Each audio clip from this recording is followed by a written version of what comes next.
But the context changes the perception and alters the behavior. And the result is hundreds of thousands of people who die every year unnecessarily, including my dad. The result is a system of care that is not nearly as good as it could be.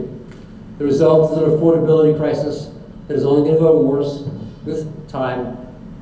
This is the opportunity to change, and I'm hoping that you will help, along with me, to lead the process.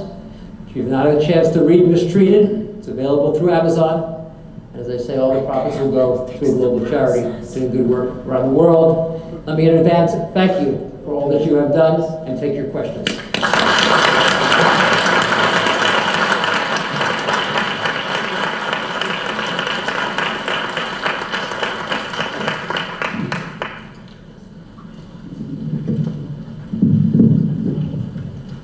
Question in the back? What do you think about universal health care, and do you think that it should work What else? Second half? What do you think about universal health care, and do you think that it should work in America? Yes. So universal health care, I think, is essential. Let's start there. Because if you don't have health, it's really a health coverage. If you don't have health coverage, then you're not going to get the best care.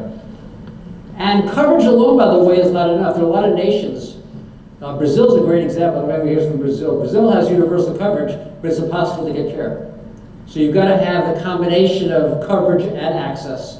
And to do that, it's got to also be affordable. So there's a lot of pieces that go along the line. The question I think that you're really asking, though, is about single payer.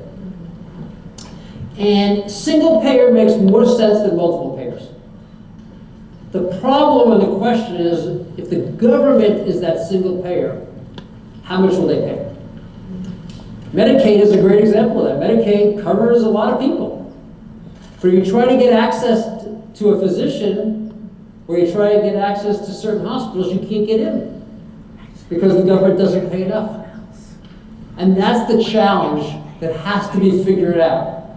And the second part to it is going to be the vagaries of healthcare. I mean, look at the federal level between Obama and Trump. You know, everything's getting reversed and changed. You don't want your healthcare to change every 4 years based upon who's elected into the office.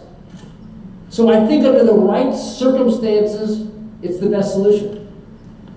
But if the circumstances are universal coverage and there's not going to be adequate funding, then I think you've created a phantom that doesn't really exist. Because people think they can get the care, they just find that they can't. And no one has yet figured all of that out. So far, every system of universal coverage has cost more, and at some point, the political process has stripped it back. You can look at Vermont as an example, Bernie's state. Other questions? A lot of hands going up. So wherever you got a couple in the front here, over the back, whatever you'd like to do, please.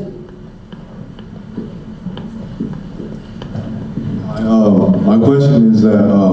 Well, tell me who you are. My name's Tavita. Hello. And my question is, do you think vitamin B17 cures cancer, or is it just a hoax? I'm not an expert in the area. You're asking the wrong guy. I fix kids with birth defects, and I think it's hard to exactly imagine a vitamin curing cancer alone, but it's not to say it doesn't do good things. I still know enough about it. Mary, you take the mic. She's got the mic, so. I don't have a question. I have a comment. Please. Today, Community College. So good.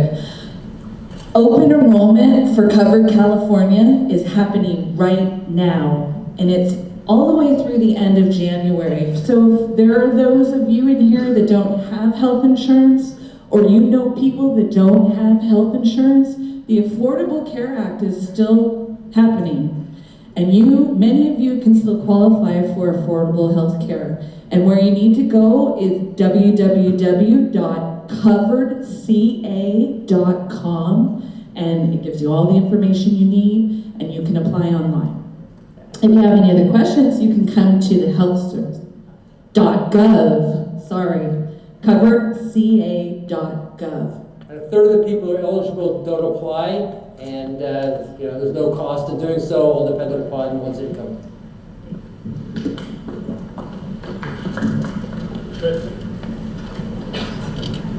Over here, sorry. Please. Thank you for coming and allowing questions. And my question is that I've heard both you and Bernard Tyson describe Kaiser as a highly engineered system of integrated teams. And in that environment, is the protocol system universally providing instruction on the steps necessary for any particular patient that would mirror the same steps given to another patient in the same situation, so that your care that you're getting by these integrated teams would look strikingly familiar no matter where you were in the whole system. And depending on your answer, I have a follow-up question if you would. So this is a great question about, how much of care should be systematized and how much of care should be individualized, if you want to think about it that way. And what I would say is that where the science is well known, it's going to be the same throughout. A great example of that is the preventive screening areas. And I talk in my book, Mistreated, about how the medical assistants, the ones who are helping to put the patient in the room and take the vital signs, often get an award called I Saved a Life. And they get that award when they have found a woman who needs a mammogram, and they send her there and they diagnose a cancer, or a patient who hasn't had the appropriate cancer screening, and they find a cancer in that situation, or a variety of other ways where by being able to use the comprehensive record, he or she saves a life. And it's a remarkable thing, it's a beautiful ceremony, and I love the story that I tell there, which is that I observed very, very early. In one of the medical centers I recently visited, I said, how many of these awards did you give out last year? They said, 200. And there's 20 medical centers, so that's 4,000 lives at least that were saved by the team of people, both physicians in this case, more the medical assistant sitting in play. Similarly, I think where we know what to do, it's been well figured out by clinical experts, then that situation too, that there's going to be more standardization. But overall, I think for as much as Kaiser Permanente is seen as being somewhat a single entity, there's probably still a lot of variation. And I personally believe it's actually not good variation. I think, when you have people who can get hypertension control 55% of the time and others 90, why should everyone be doing the 90? And so I think there are ways to move forward. There's a lot of complexity we can talk about.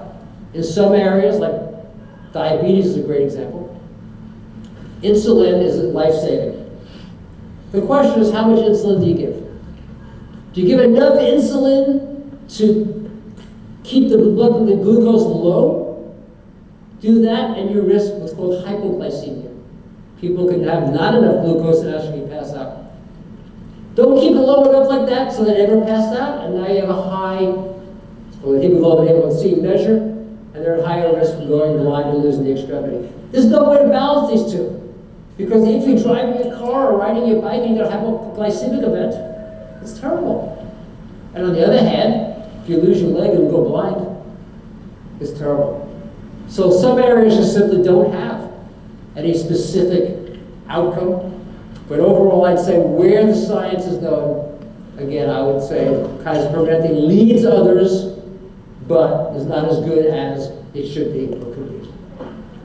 So, my follow-up question, can you indulge me a follow-up? Sure. Well, whatever the group wants you, sure. My daughter was in a Kaiser hospital. Uh-huh. She entered with gastric distress, Uh-huh.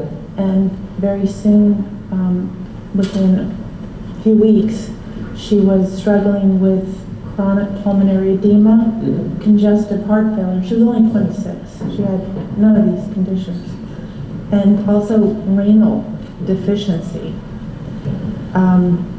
I kept visiting her, watching her near drown, and the team kept saving her. So I quit my job so I could be by her side.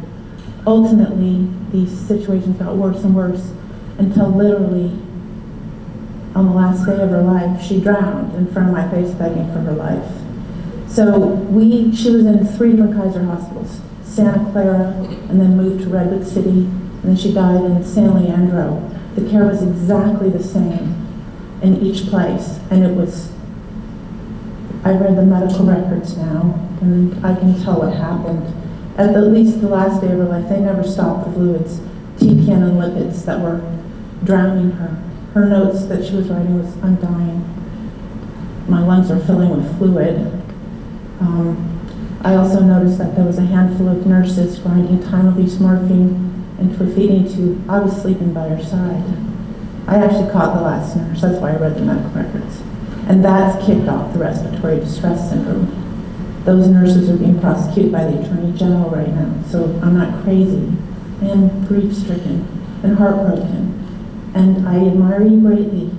But you're talking about a protocol system that's asking teams to act the same. When the total protocol system is broken and someone's suffering, and despite recognition, the protocol remains the same, isn't that dangerous? And just one follow-up. In a situation such as Kaiser, where doctors are partners and it's a program where you're getting paid a retainer, then the profit becomes a system of controlling costs. So in the same way, a patient may suffer, where at one point they're getting too much care, now maybe not enough for ultimately the business plan. So first let me express my sorrow for your loss. I've lost my parents, and I've lost cousins, and I've lost a nephew, so I know how painful it can be. I see it in people, and it's never easy. And so I'm sorry for your loss. But I doubt there's a protocol to take care of a patient as complex as your daughter was. I can't imagine how anyone would create it. You know, the most common place our physicians train is UCSF, the second most common is Stanford. And they might all train in the same place and have the same background and learning, but there isn't any protocol. I'm going to take some more questions, but there isn't any protocol to assure you around any of those things, around the physician ordering and performance. The nurses have to do the things the doctors order. So that's the challenge. Nurses are supposed to assess the condition of the patient and be the last checks and balance to protect that patient from obvious distress and dangerous conditions. They're not just supposed to do what they're told. I agree. Part of the challenge. So question. My name is Michael McGuire, and